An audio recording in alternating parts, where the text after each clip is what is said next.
हिमाचल दौरे पर है प्रधानमंत्री नरेंद्र मोदी और धर्मशाला से इस वक्त ये तस्वीरें आ रही हैं। आप देख सकते हैं कितने उत्साह के साथ प्रधानमंत्री मोदी का यहां स्वागत किया गया है। हिमाचल का ये दौरा प्रधानमंत्री मोदी का और फूलों की उन पर बारिश की जा रही है। धर्मशाला की ये तस्वीरें आप देख रहे हैं। लोग वहां पर परंपरागत वेशभूषा में प्रधानमंत्री नरेंद्र मोदी का स्वागत कर रहे हैं। प्रधानमंत्री नरेंद्र मोदी लोगों का अभिवादन स्वीकार करते हुए तरीके से संवाद करते हैं, मन की बात टटोलते हैं और ये जिस तरह से पारंपरिक वेशभूषा में उनका स्वागत किया गया। तो हिमाचल प्रदेश के दौरे पर है प्रधानमंत्री नरेंद्र मोदी और धर्मशाला की ये तस्वीरें इस वक्त आप देख रहे हैं।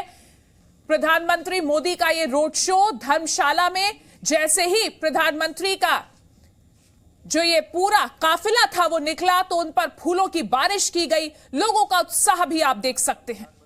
प्रधानमंत्री मोदी भी यहां पर लोगों का अभिवादन स्वीकार करते, वहां पर किस तरह से स्वागत करते हुए जो महिलाएं हैं वो क्या कह रही हैं ये सुनते हैं। हाथ हिलाते हुए लोगों का अभिवादन स्वीकार कर रहे हैं प्रधानमंत्री नरेंद्र मोदी और पूरे उत्साह के साथ पारंपरिक वेशभूषा में यहां धर्मशाला में लोग प्रधानमंत्री नरेंद्र मोदी का स्वागत करने के लिए उत्सुक खड़े नजर आ रहे हैं। इन आवाजों में खुशी है कि प्रधानमंत्री उनसे मिलने आए हैं और इस रोड शो के दौरान हम देख पा रहे हैं वही खुशी उनकी चेहरों में, उनकी आवाज में। जी मीडिया संवाददाता रविंद्र कुमार इस वक्त हमारे साथ फोन लाइन पर जुड़े हुए हैं। रविंद्र, ये तस्वीरें हिमाचल दौरे की हम देख रहे हैं। प्रधानमंत्री का काफिला चल रहा है, फूलों की बारिश हो रही है और लोगों में बहुत उत्साह इस रोड शो को लेकर। बिल्कुल आप देखो कि प्रधानमंत्री वहां पर पहुंचे और हेलीपैड से जो स्थल है जहां पर सेक्रेटरीज की मीटिंग होनी है आगे 2 दिन तक, उस पूरे स्थल पर, पूरे जगह पर जहाँ रोड है दोनों तरफ हिमाचल के जो पीएम को चाहने वाले हैं, बीजेपी कार्यकर्ता हैं या आम लोग हैं, वो सभी दोनों तरफ से फूल की वर्षा कर रहे हैं। और प्रधानमंत्री भी रिस्पॉन्ड कर रहे हैं, जो हमेशा देखते रहते हैं। पहले भी हिमाचल में जो उनका दौरा हुआ था, खुद रुक गए थे जब एक उनकी मां की तस्वीर लिए एक महिला वहां खड़ी थी, तो गाड़ी से प्रोटोकॉल को तोड़ते हुए उतरे, उनसे मिले, उनसे बात की और तस्वीर लेकर आए थे। तो कहीं ना कहीं ये पूरा जो रास्ता है, पूरे तरफ हिमाचल के लोग हैं, बीजेपी कार्यकर्ता हैं, स्थानीय नेता भी हैं और प्रधानमंत्री को नजदीक से देखना चाहते हैं। लेकिन एक बात और बता दें कि ये जो रोड शो हो रहा है, भले ही ये प्रधानमंत्री को वहां स्वागत हो रहा हो और इसे लोग हिमाचल विधानसभा चुनाव से देखें, लेकिन आगे आने वाले 2 दिन प्रधानमंत्री के लिए काफी गंभीर वहां पर बैठकें होने वाली है। पूरे देश से जो चीफ सेक्रेटरी आ रहे हैं और नीति आयोग जो इस बैठक को आयोजित कर रहा है, प्रधानमंत्री अब से थोड़ी देर बाद ही जो जहां पर मीटिंग होने वाली वहां पर जब पहुंचेंगे तो रात के 9 बजे तक लगातार उनका कार्यक्रम है और कल भी सुबह 8:30 बजे से 5 बजे तक प्रधानमंत्री लगातार उस बैठक में होंगे, national conference of chief secretaries की मीटिंग में। तो अभी प्रधानमंत्री उतरे हैं, लोगों से मिल रहे हैं, उनका स्वागत हिमाचल की जनता कर रही है। लेकिन थोड़ी देर बाद ही देश के जो आत्मनिर्भर भारत की दिशा में कई जो योजनाएं हैं उसकी समीक्षा भी होगी और लगातार प्रधानमंत्री उन दोनों 2 दिन बैठकों में शरीक होते रहेंगे। जी रविंद्र, जैसा कि आपने बताया कि ये स्वागत सत्कार जो हो रहा है प्रधानमंत्री का, इसके बाद आत्मनिर्भर भारत को लेकर जो यहाँ पर उनकी मीटिंग्स होनी है, प्रधानमंत्री का ये हिमाचल दौरा कई मायनों में खास है। बिल्कुल ये अगर इसको सियासी तौर पर न देखा जाए रोड शो के अलावा, तो अगले 2 दिन प्रधानमंत्री जो बैठक, जैसा कि मैंने कहा कि अब से थोड़ी देर बाद ही वो जब चीफ सेक्रेटरीज की बैठक करेंगे जिसमें 200 से ज्यादा बड़े अधिकारी वहां पर हैं, नीति आयोग के अधिकारी, कैबिनेट सेक्रेटरी हैं, प्रधानमंत्री के सेक्रेटरी जो पीएमओ यूनिट है वो सभी वहां पर रहेंगे और लगातार वहां पर प्रेजेंटेशन होगा, जिसमें आपको मैं बता दूं कि ये जो एजुकेशन पॉलिसी है, न्यू एजुकेशन पॉलिसी है, उस पर प्रेजेंटेशन होने वाले हैं, कृषि को लेकर प्रेजेंटेशन होंगे, तमाम तरह के अन्य प्रेजेंटेशन वहां होने वाले हैं। प्रधानमंत्री का उद्बोधन भी होगा, मार्गदर्शन भी होगा कल शाम को 4 बजे। लेकिन उसके पहले अलग अलग विभागों के जो सेक्रेटरीज हैं, नीति आयोग है, ये सभी वहां प्रेजेंटेशन देंगे और कृषि के संबंध में हो, शिक्षा के संबंध में हो या फिर दूसरे जो विषय हैं, उन सभी विषयों पर वहां पर गंभीरता से विचार मंथन होगा, क्योंकि प्रधानमंत्री चाहते हैं कि जो योजना है उसका लास्ट मैन तक डिलीवरी हो और उस डिलीवरी को कैसे समायोजित किया जाए, सुनिश्चित किया जाए, इसको लेकर चीफ सेक्रेटरी की ये बैठक काफी अहम है।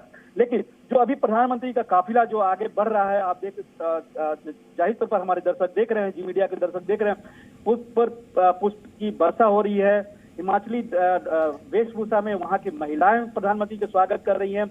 वहां के जो लोकल गान होते हैं वो गाया जा रहा है। इसके अलावा प्रधानमंत्री सबको हाथ हिलाकर अपने अभिवादन स्वीकार भी कर रहे हैं। लेकिन ये खास बात यह है कि प्रधानमंत्री जब बीजेपी के महासचिव थे, संगठन महासचिव थे, हिमाचल प्रदेश के प्रभारी भी रहे हैं, तो वहाँ के हर क्षेत्र से, हर जगह से प्रधानमंत्री पहले से ही परिचित हैं। तो कहीं ना कहीं ये जो स्वागत हो रहा है प्रधानमंत्री का, देश के प्रधान सेवक का, ये प्रधानमंत्री का एक तरह से हिमाचल के लोगों के प्रति या हिमाचल के प्रति लगाव भी दिखा रहा है, और वहाँ के लोगों का भी प्रधानमंत्री के प्रति जो लगाव है वो भी कहीं न कहीं इन तस्वीरों के जरिए दिख रही है। जी रविंद्र, जिस तरीके से आप बता रहे थे कि प्रभारी के तौर पर अपने राजनीतिक करियर के शुरुआती दिनों में भी हिमाचल प्रदेश से प्रधानमंत्री मोदी का एक गहरा संबंध रहा, शायद यही वजह है कि तस्वीरें देखकर प्रधानमंत्री की खुशी लोगों से मिलकर और उनका अभिवादन स्वीकार करते हुए भी साफ झलक रही है। बिल्कुल बिल्कुल। जब प्रधानमंत्री हिमाचल प्रदेश के प्रभारी थे तो आपको याद होगा कि वहां पर बीजेपी की जो सत्ता में आई थी उसमें जेपी नड्डा भी थे, प्रेम कुमार धूमल थे, शांता कुमार, ये बड़े नेता हुआ करते थे प्रदेश के। इन सब के साथ प्रधानमंत्री का उसी समय से काफी गहरा रिश्ता रहा है, जो आज भी देखने को मिलता है, चाहे प्रेम कुमार धूमल के साथ हो या जेपी नड्डा आज बीजेपी के अध्यक्ष भी हैं। और प्रधानमंत्री अपने प्रभार के दौरान उन्हीं के शब्दों में जो उन्होंने सार्वजनिक तौर पर भी कहा है कि हिमाचल के हर कस्बे में, हर छोर पर वो खुद गए हुए हैं, वहाँ के स्थितियों से भली भांति जानते हैं। और हिमाचल इसलिए कहा जा सकता है कि बीजेपी की अगर कर्म भूमि रही है या फिर एक जिस तरह गुजरात है, मध्य प्रदेश है, उसी तरह से हिमाचल को भी माना जाता है, बीजेपी का गढ़ माना जाता है। तो अब जो विधानसभा चुनाव होने वाले हैं, ये रोड शो भी, इसके पहले प्रधानमंत्री का जो दौरा हुआ था, ये काफी महत्वपूर्ण होगा सियासी तौर पर बीजेपी को सत्ता में बरकरार रखने में भी, लेकिन देश का जो भविष्य है उसे सुनिश्चित करने के लिए अगले 2 दिन जो प्रधानमंत्री बैठकों का दौर करेंगे वो भी काफी अहम होने वाला है। जी बिल्कुल रविंद्र, तो जून में जिस तरीके से ये प्रधानमंत्री का धर्मशाला का, हिमाचल का दौरा है, दिसंबर की तैयारी के तौर पर भी इसे देखा जा सकता है। बिल्कुल, मुख्यमंत्री जयराम ठाकुर भी साथ में हैं। तो हालांकि प्रोटोकॉल के तहत प्रधानमंत्री के साथ मुख्यमंत्री रहेंगे, लेकिन जहां कल जैसा कि मैंने कहा जो 2 दिन की बैठक है वहां पर मुख्यमंत्री नहीं रहेंगे, लेकिन प्रधानमंत्री के जो रिसीव करना और उसके बाद जो ये रोड शो हो रहा है इसमें मुख्यमंत्री भी उनके साथ हैं और प्रधानमंत्री के साथ ही हैं। तो कहीं ना कहीं ये सियासी तौर पर काफी अहम है और ये मैसेज देना है वहाँ के लोगों को कि जो मुख्यमंत्री है काफी बेहतर काम किए हैं। खुद प्रधानमंत्री ने पिछले दौरे में जयराम ठाकुर की काफी तारीफ भी किए थे उन्होंने। तो ये मैसेज है वहाँ के लोगों के लिए और विपक्ष को भी कि इस चुनाव में वो कितना भी जोर आजमा ले, बीजेपी की सत्ता में बरकरार रखने में काफी हद तक कामयाब रहने वाली है। जी, और रविंद्र, जिस तरीके से हिमाचल प्रदेश में पिछले कुछ सालों में विकास हुआ है, जो डेवलपमेंट के तमाम प्रोजेक्ट्स जिनकी शुरुआत हुई या जो प्रोजेक्ट्स चल रहे थे उनका समापन किया गया, उन्हें पूरा किया गया, उसके बारे में भी यहाँ पर लोगों में उत्साह है और उसके बारे में भी ये जो मीटिंग्स होंगी उनमें जिक्र होगा। बिल्कुल, देखिए इन जो 2 दिन की बैठक है इसमें हिमाचल के जो योजनाएं हैं उस पर तो चर्चा नहीं होगी, तो पूरे देश की योजनाओं को लेकर लास्ट डिलीवरी कैसे हो उसको सुनिश्चित और सुनियोजित करने के लिए चर्चा होगी। लेकिन ये मैसेजिंग है और हालांकि ये अभी तय नहीं है कि प्रधानमंत्री वहां पर किसी तरह की सभा को भी संबोधित करेंगे क्या 2 दिन की बैठक के बाद। लेकिन प्रधानमंत्री जब जाते हैं तो संभावना ये जरूर रहती कि कार्यकर्ताओं से वो मुलाकात करेंगे, एक संदेश देंगे। और जो हिमाचल प्रदेश में पिछले 5 साल में बीजेपी सरकार ने जो वहाँ के विकास के लिए, क्षेत्र के विकास के लिए, प्रदेश के विकास के लिए जो काम किया है उसका भी जिक्र प्रधानमंत्री कर सकते हैं और करते रहे। तो कहीं ना कहीं संकेत है और संदेश है वहाँ के लोगों के लिए कि बीजेपी रहेगी तो डबल इंजन की सरकार रहेगी, और डबल इंजन की सरकार रहेगी तो हिमाचल का जो विकास पिछले 5 साल में हुआ है आने वाले 5 साल में भी वो विकास की गति और तेजी से बढ़ेगी। रविंद्र, जिस तरीके से ये रोड शो हम देख रहे हैं, हजारों की तादाद में लोग सड़कों के दोनों किनारे खड़े हैं, इसे लेकर भी बहुत ज्यादा तैयारी की गई है और जो सुचारू रूप से ये पूरा रोड शो चल रहा है उसे देखकर लग रहा है कि जो तैयारी की गई थी वो बहुत अच्छी थी। बिल्कुल, देश के प्रधानमंत्री जा रहे हैं और बीजेपी शासित राज्य है और तीसरी बात है कि वहां पर विधानसभा चुनाव होने वाले हैं, तो तीनों का मिला जुला असर आप इस रोड शो में देख सकते हैं कि यहाँ पर बीजेपी कार्यकर्ता ही नहीं बल्कि आम लोग भी हैं और उसमें बड़ी संख्या में महिलाएं हैं जो कहीं ना कहीं प्रधानमंत्री की जो उज्ज्वला योजना हो या फिर शौचालय योजना हो या दूसरे जो योजनाएं हैं जिससे काफी हद तक प्रभावित महिलाएं रही है पूरे देश में, हिमाचल भी अछूता नहीं रहा है। तो ये संकेत जरूर दे रहा है कि प्रधानमंत्री जो हिमाचल के लिए, चाहे वहाँ के लोगों के लिए पिछले 5 साल में, पिछले 8 साल में किए हैं, उसका जीता जाता उदाहरण ही दिख रहा है। रोड शो में किस तरह से उत्साह है लोगों में, जो बुजुर्ग है, युवा हैं, महिलाएं हैं, सभी रोड पर है प्रधानमंत्री का स्वागत करने के लिए। और प्रधानमंत्री भी, उनके जो बॉडी लैंग्वेज है जो दिख रहा है साफ तौर पर कि वो भी काफी उत्साहित है, काफी खुश नजर आ रहे हैं इस रोड शो के जरिए लोगों से सीधा संवाद करके। रविंद्र, आपने महिलाओं का यहाँ जिक्र किया। पारंपरिक वेशभूषा में महिलाओं को हम देख सकते हैं यहाँ पर रोड शो के दौरान हिस्सा लेते हुए, बढ़ चढ़कर इसमें शिरकत करते हुए। प्रधानमंत्री का जो तमाम जो योजनाएं हैं जो केंद्र सरकार की या राज्य में जिस तरीके से महिलाओं को लेकर तमाम योजनाओं को लागू किया गया है, उससे जो महिलाएं हैं वो प्रधानमंत्री के इस दौरे को लेकर खासी उत्साहित है।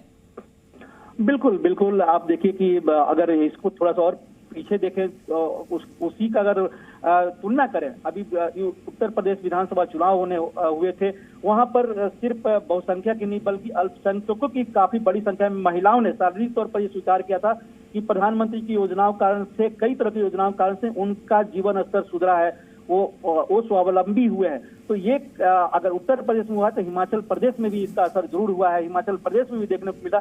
और जाहिर सी बात है, जब जो स्वागत हो रहा है, बड़ी संख्या में जो महिलाएं वहां पर हैं, पारंपरिक वेशभूषा में है, पारंपरिक जो वहां का जो गायन होता है उसको गाते हुए प्रधानमंत्री का स्वागत कर रहे हैं, तो ये साफ तौर पर है कि उनका जीवन स्तर भी बढ़ा है, न सिर्फ बढ़ा है, वो स्वावलंबी भी हुए हैं, वो अब डिपेंड किसी पर नहीं है। और प्रधानमंत्री भी चाहते हैं कि 50% जो आधी आबादी है देश की, वो खुद पर निर्भर रहे, खुद आत्मनिर्भर बने। और जब आत्मनिर्भर होंगे तो भारत जो आत्मनिर्भर का एक महा अभियान है वो सक्सेसफुल हो सकता है। और हिमाचल इसका जीता जागता उदाहरण अभी के रोड शो में दिख रहा है, जहां बड़ी संख्या में महिलाएं प्रधानमंत्री का स्वागत कर रही है। जी, और जिस तरीके से रविंद्र आप बता रहे थे कि चीफ सेक्रेटरीज के साथ उनकी यहाँ पर एक कॉन्फ्रेंस होनी है, ये कॉन्फ्रेंस हमेशा दिल्ली में होती है, इस बार इसे धर्मशाला में किया जा रहा है। देखिए, पिछले 8 साल से देखिए कई परंपराओं को प्रधानमंत्री ने तोड़ा है। अब पहले जो विदेशी डिग्निटरी आते थे, राष्ट्रपति प्रधानमंत्री आते थे, तो सीधे हैदराबाद हाउस में उनसे बातचीत होती थी, उसके पहले राष्ट्रपति भवन में उनका स्वागत होता था। लेकिन प्रधानमंत्री ने उन्हें इस पूरी परंपरा को तोड़ते हुए बनारस भी ले गए, वो अपने अहमदाबाद भी ले गए, बिल्कुल। तो तमाम परंपराओं को जो चलते हुए सेट पैटर्न थे उनसे अलग हटते हुए प्रधानमंत्री अलग अलग जगहों पर जाते हैं, लोगों से कनेक्ट करते हैं। इस वक्त धर्मशाला से ये तस्वीरें देख रहे हैं। जी मीडिया संवाददाता रवि त्रिपाठी भी हमारे साथ जुड़ गए हैं। रवि, हम देख रहे हैं किस तरीके से हिमाचल दौरे पर धर्मशाला में प्रधानमंत्री का शानदार स्वागत किया जा रहा है। साल के अंत में चुनाव होने हैं और बीजेपी अपनी पकड़ किसी भी तरीके से हिमाचल प्रदेश में कम नहीं करना चाहती। बिल्कुल बिल्कुल सही कहा आपने। देखिए, और प्रधानमंत्री के साथ साथ एक चुनावी रणनीतिकार भी हैं। चुनाव के हिसाब से इतनी बढ़िया से रणनीति उनकी बनती है कि आपने गौर किया होगा, जिस दिन उत्तर प्रदेश बाकी चुनाव के रिजल्ट आए उसके उसी दूसरे दिन प्रधानमंत्री गुजरात में थे, गुजरात में। और ये कांग्रेसी भी मानते हैं, मैं कांग्रेस कवर करता हूं, और ये कांग्रेसी भी मानते हैं कि हम जब तक सोचते हैं तब तक वो काम को कर डालते हैं। और आपने गौर किया होगा, गुजरात चुनाव में पिछली बार में था, पिछली बार गुजरात चुनाव में इजराइल के जो प्रधानमंत्री आए उनको उन्होंने वहीं बुलाया, अहमदाबाद में उनका स्वागत हुआ, उनका पूरा कार्यक्रम हुआ, बाकायदा रोड शो हुआ उनके साथ। उसके बाद जो मीटिंग होनी थी वो हुई। जापान के प्राइम मिनिस्टर को वहीं बुलाया गया, क्योंकि आपको याद हो कि बुलेट ट्रेन को लेकर सारा मामला होना था, डील होना था, तो बुलेट ट्रेन के मामले को लेकर उन्होंने वहीं अहमदाबाद में सारा कुछ कार्यक्रम किया। तो ये प्रधानमंत्री जानते हैं कि सरकारी कार्यक्रम के साथ साथ राजनीति भी। और चूंकि आप जानते हैं कि देश में क्या है कि 5 साल में चुनाव नहीं आता है, हर 6 महीने में चुनाव आता है, तो आपको काम भी करना है और राजनीति भी करनी है, पार्टी को भी जिताना है और देश को भी चलाना है। तो प्रधानमंत्री इस दोनों का बड़ा बढ़िया मिश्रण करते हैं। प्रधानमंत्री मोदी से बढ़िया इसका मिश्रण नहीं कर सकता। ये काम भी हो रहा है, देखिए वहां मीटिंग के लिए गए हैं, वहां कार्यक्रम भी होगा, और साथ साथ सरकारी कार्यक्रम के साथ साथ पार्टी का, एक तरह से कहा जाए, पार्टी का मनोबल बढ़ाना, कार्यकर्ताओं का मनोबल बढ़ता है। आप जानते हैं कि प्रधानमंत्री की वजह से चाहे उत्तराखंड राज्य हो, चाहे उत्तर प्रदेश हो, चाहे तमाम राज्यों के चुनाव में बीजेपी को फायदा होता है।